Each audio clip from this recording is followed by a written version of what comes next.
Assalamualaikum warahmatullahi wabarakatuh. Pada kesempatan kali ini kita akan membahas mengenai suatu topik, yang mana topik yang akan kita bahas kali ini adalah kelanjutan dari video yang sudah kita bahas sebelumnya. Dimana di sini nanti kita akan membahas mengenai suatu materi, yaitu tentang irisan kerucut. Jadi irisan kerucut itu adalah suatu irisan yang seperti apa? Jadi irisan kerucut itu adalah suatu irisan dari sebuah kerucut dengan sebuah bidang pastinya ya, yang mana di sini nanti dia akan membentuk suatu kurva dua dimensi.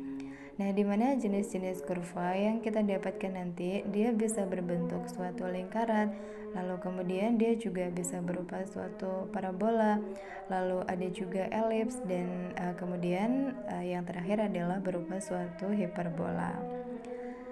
Jadi di sini kita bisa melihat pada gambar, yaitu pada saat kita mempunyai suatu kerucut, lalu kemudian kita iris kerucut tersebut secara mendatar, atau dalam artian di sini besar dari sudut beta, dia nilainya sama dengan 90 derajat, maka bisa dipastikan kita akan bisa mendapatkan irisan dari sebuah kerucut yang berupa suatu lingkaran. Kemudian untuk yang berikutnya, pada saat kita melakukan pengirisan pada sebuah kerucut, di mana besar sudut beta dia berada di antara alfa dan 90 derajat, maka di sini kita akan bisa mendapatkan suatu irisan yang berupa suatu elips. Dan kemudian untuk gambar yang ketiga, pada saat besar sudut beta itu dia nilainya sama dengan besar sudut alfa, maka di sini kita akan bisa mendapatkan irisan dari sebuah kerucut yang berupa suatu parabola. Dan kemudian untuk yang keempat, pada saat besar sudut beta ternyata dia lebih kecil dari alfa, maka irisannya nanti dia bisa berupa suatu hiperbola. Jadi di sini kita sudah mengetahui bahwasanya ada 4 jenis kurva yang bisa kita dapatkan pada saat kita melakukan irisan pada sebuah kerucut dengan sebuah bidang. Yaitu tadi ada lingkaran, lalu kemudian ada elips, ada parabola, dan juga ada hiperbola. Kemudian selanjutnya kita akan masuk pada pembahasan kita yang berikutnya. Di mana pada video yang sebelumnya kita sudah membahas mengenai lingkaran, maka di sini kita akan melanjutkan pembahasan kita, yaitu mengenai parabola, elips, dan juga hiperbola. Di mana di sini kita akan awali pembahasan kita yaitu mengenai suatu parabola. Jadi parabola itu adalah suatu irisan kerucut yang seperti apa? Jadi di sini seperti yang kita tahu bahwasanya parabola itu adalah suatu tempat kedudukan dari titik-titik yang mana dia mempunyai jarak yang sama terhadap suatu titik tertentu yang kita namakan sebagai titik fokus, dan juga terhadap suatu garis tertentu yang kita namakan dia adalah direktriks, di mana jaraknya itu dia selalu sama. Jadi maksudnya di sini pada saat kita mengambil sembarang titik yang ada pada parabola, lalu kemudian kita tarik titik tersebut menuju ke titik fokus, dan kemudian kita tarik titik tersebut dia menuju ke garis arah atau direktriks, maka di sini kita akan selalu bisa mendapatkan jaraknya itu adalah sama. Kemudian selanjutnya kumpulan dari titik-titik yang mana dia memenuhi kondisi tersebut, maka dia akan membentuk suatu tempat kedudukan, yaitu berupa suatu parabola. Lalu kemudian berikutnya di sini kita bisa melihat ada beberapa unsur yang dimiliki oleh suatu parabola.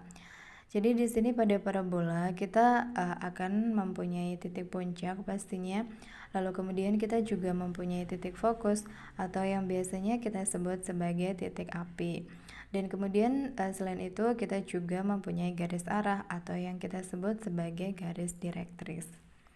Di mana pada saat kita tarik garis atau jarak antara titik puncak menuju ke titik fokus, pastinya dia jaraknya akan selalu sama dengan pada saat kita menarik jarak atau panjang dari titik puncak menuju ke garis arah atau garis direktriks. Jadi di sini nanti pastinya suatu parabola itu dimungkinkan dia bisa terbuka ke atas, seperti gambar yang di atas ini. Kemudian dia mungkin juga bisa terbuka ke bawah. Lalu selain itu dia juga bisa terbuka ke samping kanan maupun ke samping kiri. Jadi nanti di sini untuk persamaannya pastinya dia mengikuti bentuknya. Apakah dia terbuka ke atas atau ke bawah, ataupun dia terbuka ke samping kanan atau samping kiri. Nah, jadi di sini yang pertama kita akan melihat untuk gambar pada saat kita mempunyai suatu parabola, yang mana parabola yang kita miliki dia mempunyai titik puncak yaitu berada di titik pangkal koordinat yaitu 0,0. Nah, jadi di sini kita bisa melihat ada 4 buah kemungkinan gambar sebagai berikut. Jadi 4 gambar ini adalah suatu parabola yang mana titik puncaknya sama, yaitu titik 0,0. Nah, jadi untuk gambar yang pertama, dia merupakan suatu parabola yang menghadap ke sebelah kanan. Kemudian yang kedua menghadap ke sebelah kiri, lalu yang ketiga dia menghadap ke atas, dan kemudian yang keempat dia menghadap ke bawah. Nah, pada saat kita mempunyai suatu parabola yang menghadap ke sebelah kanan, maka di sini kita bisa mendapatkan persamaan pada parabola tersebut, yaitu y kuadrat sama dengan 4px. Nah, kemudian untuk yang menghadap ke sebelah kiri, dia persamaannya adalah y kuadrat sama dengan min 4px. Nah, kemudian berikutnya pada saat kita mempunyai suatu parabola yang menghadap ke atas, maka di sini dia persamaannya adalah x kuadrat sama dengan 4py, dan kemudian untuk yang menghadap ke bawah, maka persamaannya adalah x kuadrat sama dengan minus 4py. Nah, jadi keempat gambar ini semuanya adalah suatu parabola yang sama-sama titik puncaknya ada di suatu titik yaitu 0,0. Nah, kemudian yang berikutnya di sini kita mempunyai 4 buah gambar lagi, yang mana untuk 4 buah gambar yang bawah ini dia adalah suatu parabola yang titik puncaknya bukan lagi di titik pangkal koordinat, akan tetapi berada di suatu titik lain. Yang mana di sini titik puncaknya kita namakan sebagai A, B. Nah, jadi pada saat kita mempunyai gambar seperti yang pertama, yaitu dia parabolanya menghadap ke sebelah kanan, maka di sini nanti kita akan bisa mendapatkan persamaan pada parabola tersebut, yaitu y min b kuadrat sama dengan 4p x min a. Nah, jadi seperti yang tadi kita sebutkan bahwasanya parabola tersebut dia berada di suatu titik puncak yaitu A, B. Nah, kemudian di sini pastinya nanti titik fokusnya dia juga akan bergeser.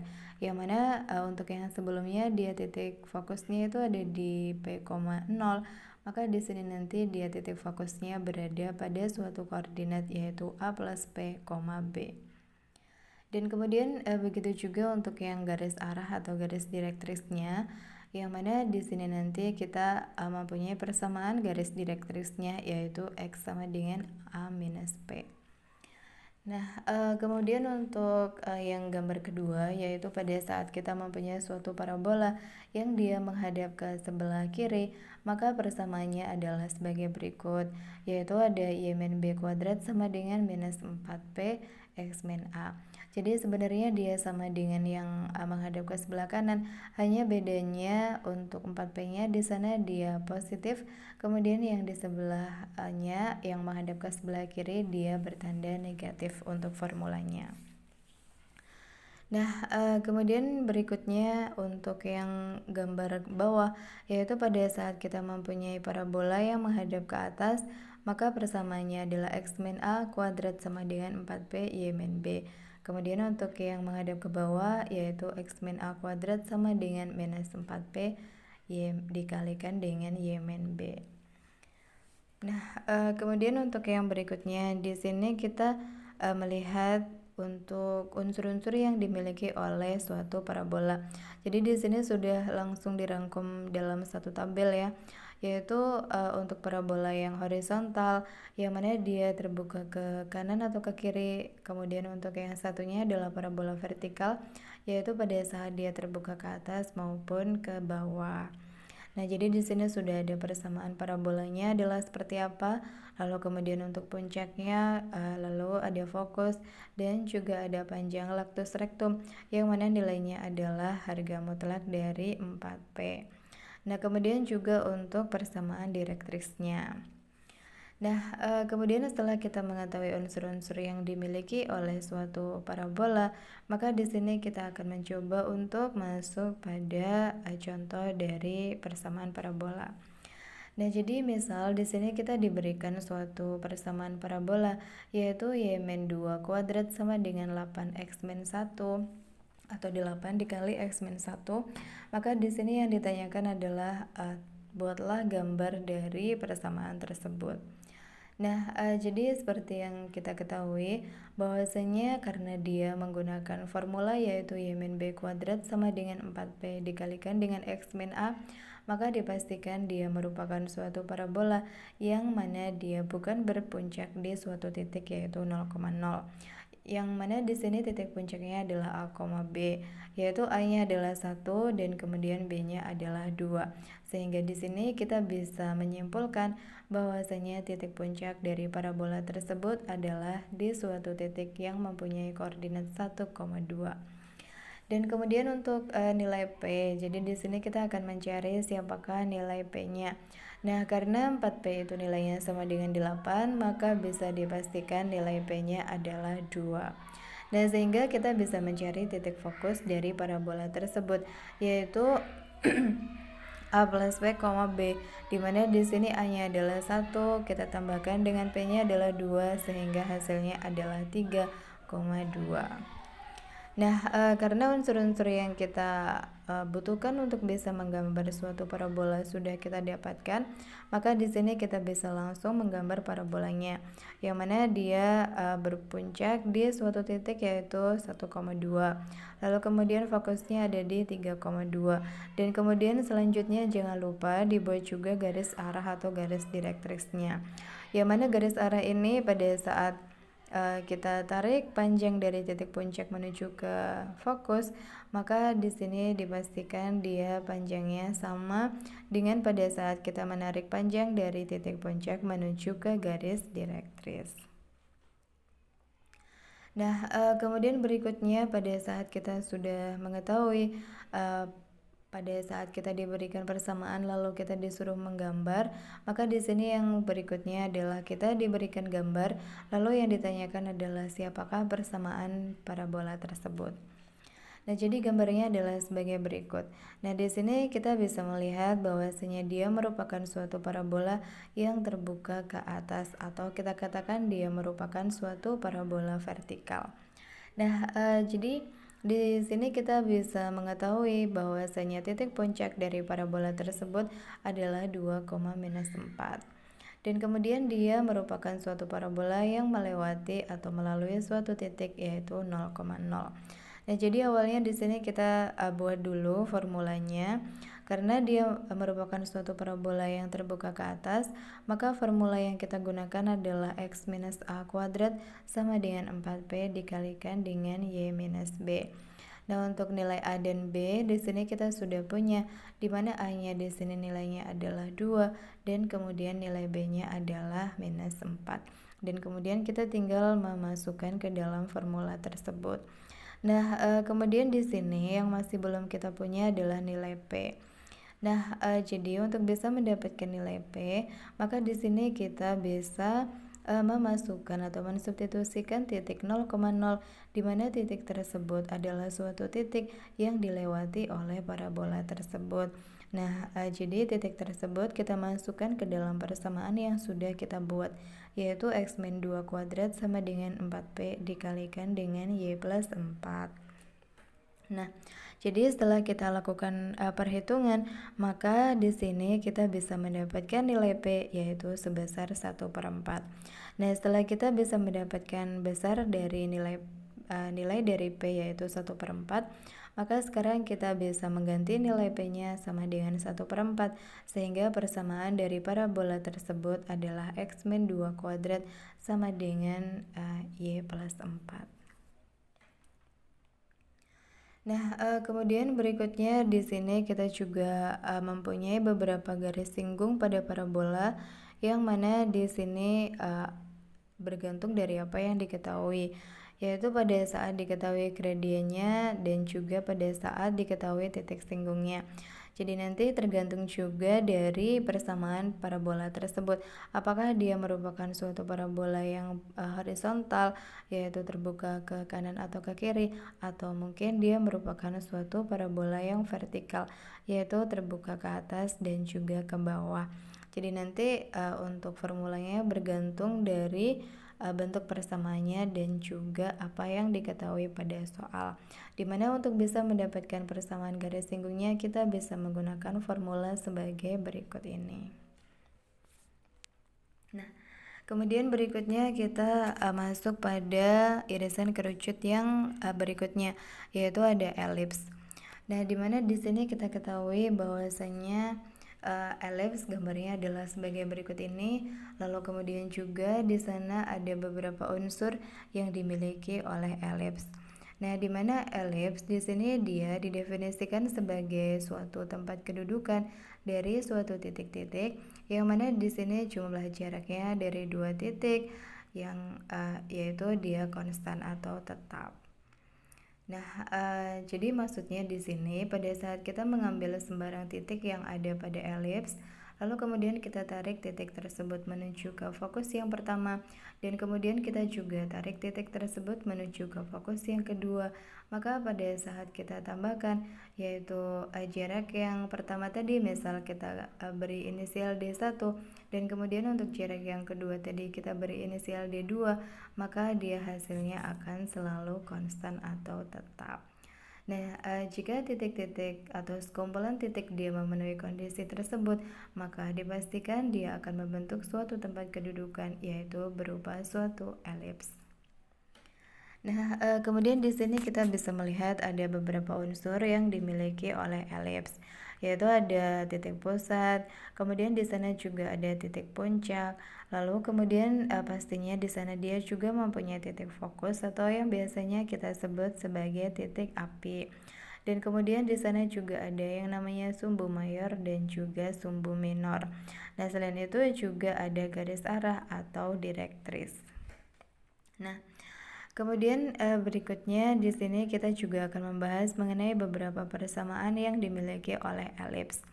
Di mana persamaan yang dimiliki oleh elips di sini ada sebagai berikut, yaitu yang pertama pada saat dia mempunyai pusat di titik pangkal koordinat atau titik pusatnya adalah titik 0,0. Maka di sini gambarnya adalah sebagai berikut, yaitu dia bisa mempunyai persamaan yaitu x kuadrat per a kuadrat ditambah dengan x kuadrat per b kuadrat sama dengan 1. Dimana di sini sumbu mayornya adalah sumbu yang mendatar.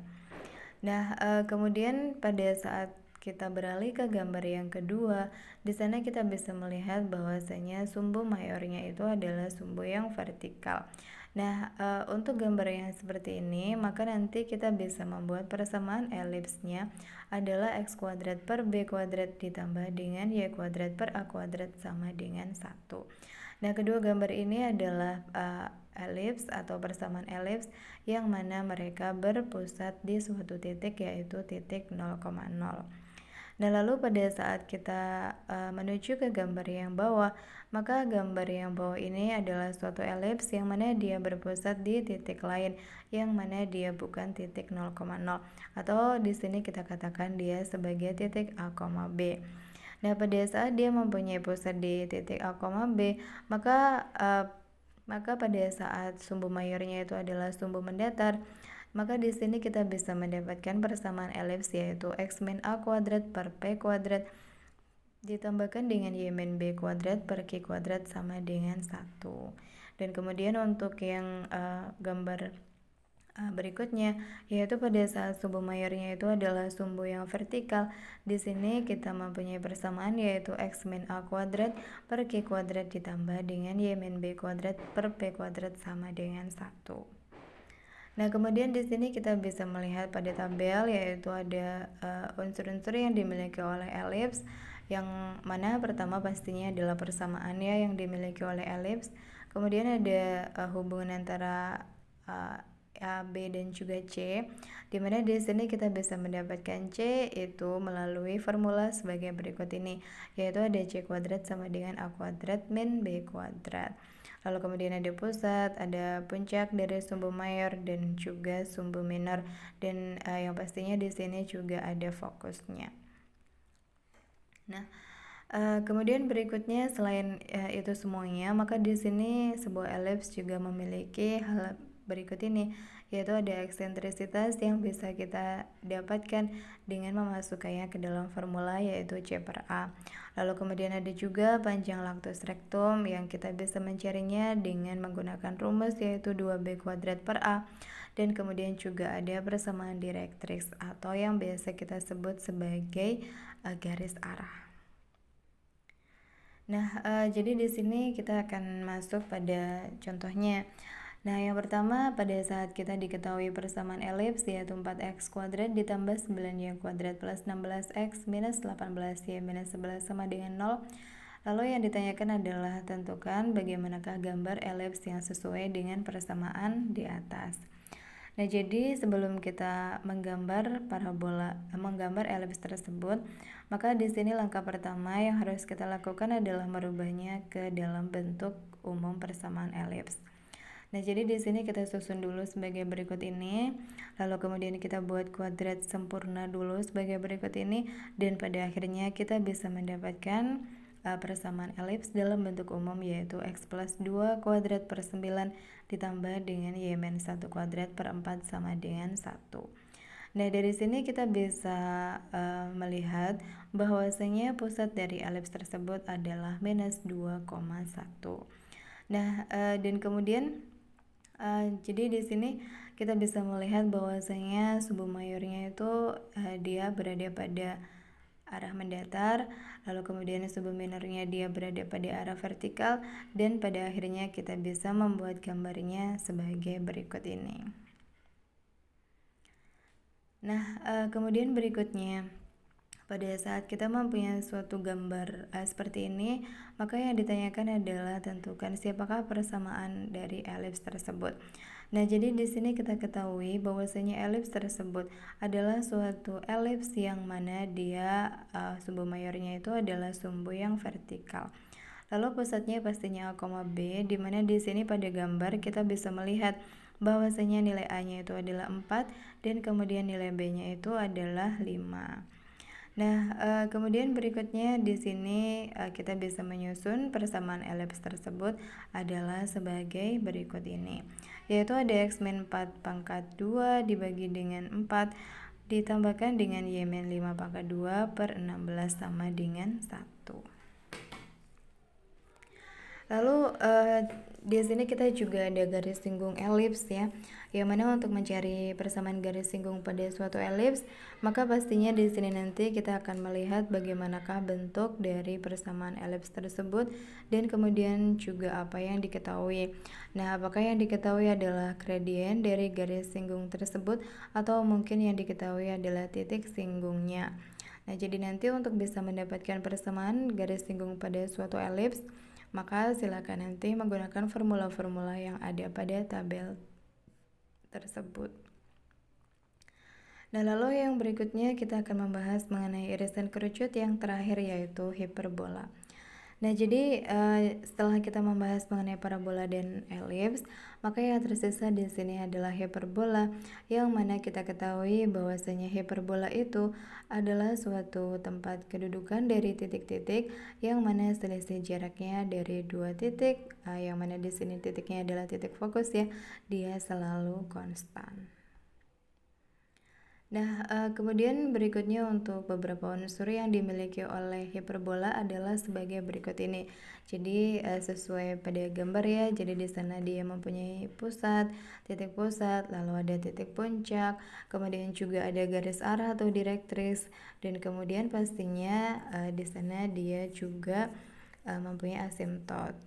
Nah, kemudian untuk persamaan pada hiperbola sendiri, di sini ada yang horizontal dan juga ada yang vertikal. Nah, di mana yang pertama di sini pada saat dia berpusat di 0,0 dan kemudian untuk yang kedua pada saat dia berpusat di suatu titik yaitu P, Q. Nah, jadi nanti persamaan dari hiperbolanya adalah sebagai berikut ini. Nah, kemudian di sini pada tabel kita bisa mengumpulkan menjadi satu, yaitu mengenai persamaan dari elips tersebut. Lalu kemudian juga pusatnya di mana, sumbu mayornya, kemudian sumbu minor, dan juga pastinya adalah fokusnya. Lalu kemudian selain itu yang dimiliki oleh hiperbola juga ada unsur eksentrisitas, kemudian ada panjang lactus rectum, ada juga persamaan direktris dan juga persamaan asimtot. Nah, kemudian yang berikutnya di sini kita juga mempunyai garis singgung pada suatu hiperbola, yang mana kita bisa mendapatkan persamaan garis singgungnya sesuai dengan apa yang diketahui pada soal, yaitu kita lihat bagaimanakah bentuk persamaannya dan juga apa yang diketahui, apakah dia diketahui gradiennya ataukah titik singgungnya.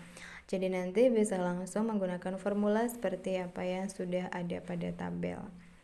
Nah, lalu kemudian di sini kita bisa melihat ada beberapa soal, yang mana untuk soal yang pertama pada saat kita mempunyai suatu hiperbola yang mempunyai persamaan berikut ini, maka bagaimanakah gambar dari hiperbola tersebut? Nah, jadi untuk bisa mendapatkan gambar dari hiperbola tersebut, maka kita akan menyusunnya menjadi bentuk umum dari persamaan hiperbola sebagai berikut ini. Nah, setelah kita buat persamaan umumnya, maka di sini kita bisa melihat bahwasanya pusatnya itu ada di minus 2,5. Lalu kemudian di sini kita bisa melihat bahwasanya nilai A-nya sama dengan 4 dan juga nilai B-nya sama dengan 2, yaitu akar 16 dan juga akar 2. Dan kemudian di sini kita bisa membuat gambarnya sebagai berikut ini. Nah, oke. Dan kemudian selanjutnya setelah kita bisa membuat gambar dari hiperbola, sekarang pada saat kita diberikan suatu gambar hiperbola, maka bagaimanakah persamaan dari hiperbola tersebut? Nah, jadi pada saat kita mempunyai gambar dari suatu hiperbola, maka untuk bisa mendapatkan persamaannya pastinya kita harus mendapatkan unsur-unsur apa saja yang sudah kita punya dari gambar tersebut, yang mana di sini kita tahu bahwasanya dia berpusat di suatu titik yaitu minus 2,5, lalu kemudian nilai A-nya sama dengan 4 dan kemudian nilai B-nya sama dengan 2. Nah, jadi dari sini kita bisa melihat bahwasanya bentuk hiperbola tersebut dia merupakan suatu hiperbola yang vertikal, sehingga kita bisa membuat persamaannya sebagai berikut ini, yaitu x plus 2 kuadrat per 16 dikurangi dengan y min 5 kuadrat per 4 sama dengan negatif 1. Nah, sama dengan 1. Nah, sampai di sini dulu pembahasan kita mengenai irisan kerucut, dan kita akan jumpa lagi pada video yang berikutnya. Wassalamualaikum warahmatullahi wabarakatuh.